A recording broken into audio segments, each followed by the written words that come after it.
Welcome to the Conflation Station, a place where anything is possible. In today's episode entitled The Final Branch of the Tree, we travel to the small, windswept town of Ashwick, one of those New England villages whose church bells toll with an air of ancient resignation. There lived a man named Thomas Martin. To the casual observer, he appeared merely quiet, perhaps solemn, perhaps even respectable. Yet those who had occasion to know him more closely whispered of a peculiar singularity in his habits, a fixation so narrow and so severe that it seemed less an interest than a condition of the soul. Thomas Martin was, by profession, a funeral director and undertaker. By temperament, he was something altogether stranger. For 30 years, he had devoted himself with feverish diligence to the study of his own ancestry. Genealogists are not uncommon, nor are those who labor with passion over their family histories. But Martin's pursuit possessed a dreadful peculiarity. He sought not births, nor marriages, nor the flourishing of bloodlines. He sought only death.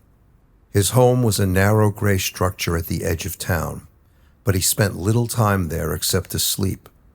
His true domain lay within the dim corridors of the funeral parlor where he worked. Beneath it, down a stairwell, perpetually scented with antiseptic, rested the morgue. There, night after night, beneath a single hanging lamp, Thomas Martin pursued his life's obsession. Before him stretched an immense genealogical tree, drawn across a whiteboard that covered nearly an entire wall. The branches twisted outward meticulously, names written in a precise hand. Beside each name stood a date, not of birth, but of death. For Martin believed, with a severity that bordered upon theology, that a life could not be truly documented until it had ended. Completion, he would whisper, as he filled another entry. Completion gives meaning to the record. His research was exhaustive. Parish registries, municipal archives, cemetery ledgers, probate filings, newspaper obituaries yellowed with time. He consumed them all with tireless patience. Each confirmed death added another sealed leaf to his great genealogical tree. He experienced upon discovering such records a quiet ecstasy. The living he found were merely unfinished sentences, but the dead were final, and Thomas Martin adored finality. Yet fate, which delights in subtle cruelties, delivered him a torment he had never anticipated. One bitter evening in late autumn, as wind rattled the funeral parlor's windows like restless fingers, Martin leaned over his ledger with increasing agitation. Page after page yielded nothing. He had reached the end. For 30 years he had scoured every available death record tied to his lineage. Distant ancestors had long been accounted for, great-grandparents, cousins twice removed, obscure relatives buried in forgotten cemeteries, all cataloged. Only a handful of names remained on the outermost branches, and they still lived, his mother, his father, 3 siblings.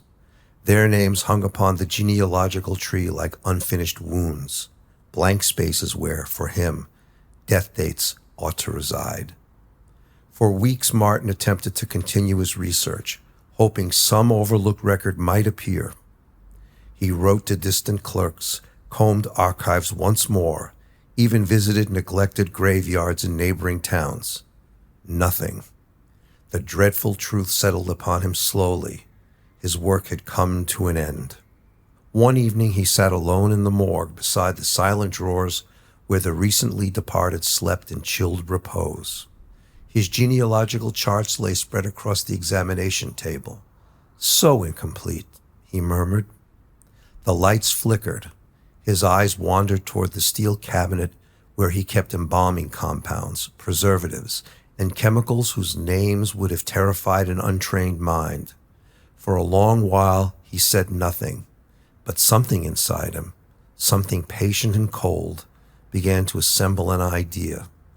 The living were unfinished sentences, yet sentences, he reasoned, should be concluded, not with question marks, but with exclamation points. This revelation came not as horror, but as relief. Indeed, it seemed almost elegant. And now, it is time for us to take a brief respite and listen to an intermezzo composed by none other than the inimitable E. Dudax, after which the saga of Thomas Martin will resume.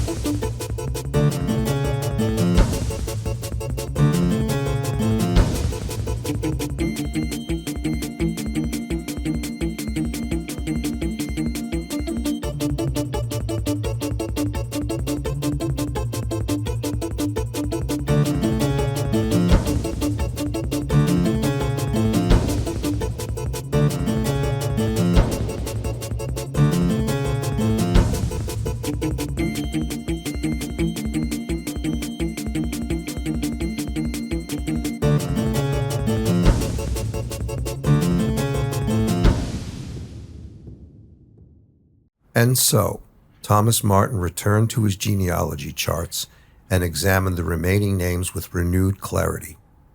His parents lived in a neighboring town, aging but comfortable. His siblings had scattered somewhat, yet they maintained a cordial habit of gathering each year for Thanksgiving, a family tradition that Martin rarely attended. But that year he sent letters, warm letters, letters of unusual enthusiasm. "My dear family," he wrote, "it has been far too long since we shared a proper meal together. I shall be honored if you would join me this Thanksgiving at my home."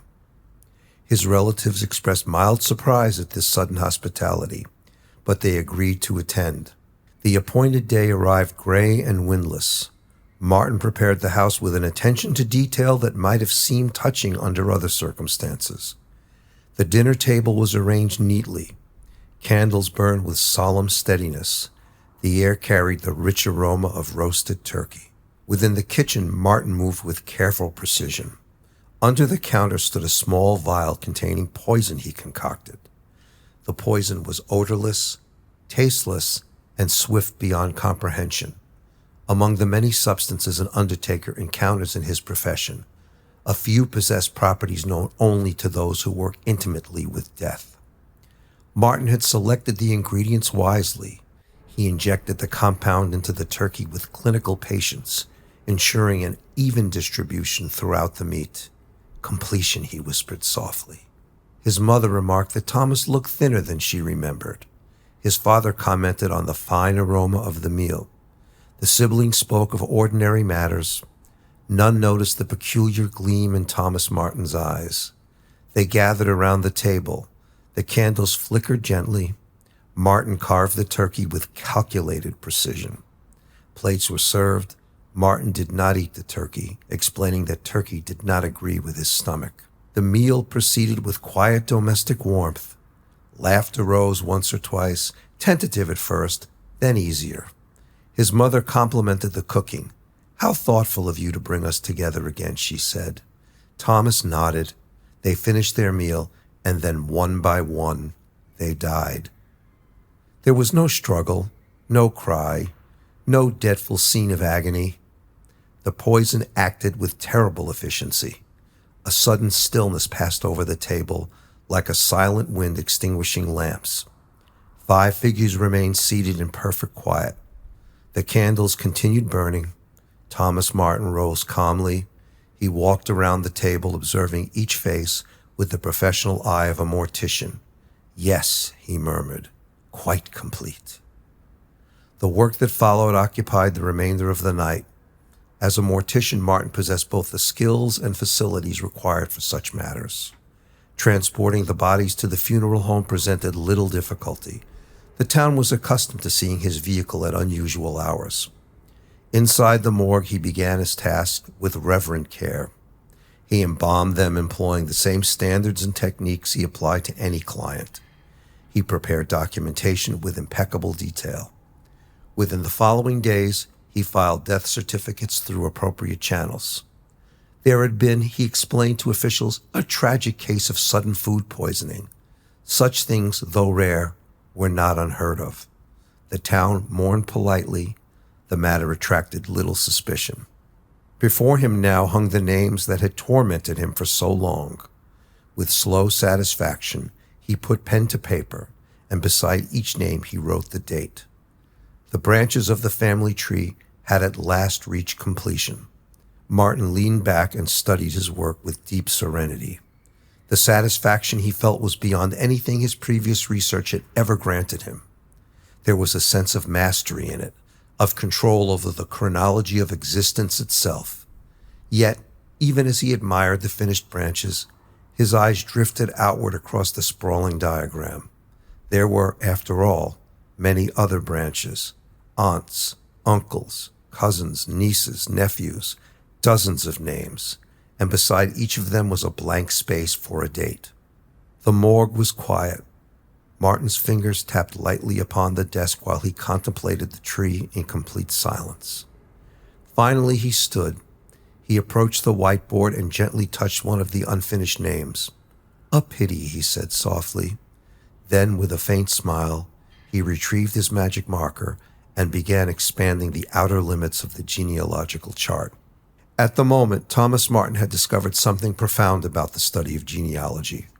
Records need not merely be found, they could also be created. And as winter settled upon the little New England town of Ashwick, with its cemetery slowly whitening beneath snow, the meticulous undertaker resumed his life's work with a renewed devotion. The family tree, after all, still had many branches that he could now complete on his own. And as winter settled upon the little New England town of Ashwick, with its cemetery slowly whitening beneath snow, the meticulous undertaker resumed his life's work with a renewed devotion. Thomas Martin possessed the time, skill, patience, and passion for the task at hand.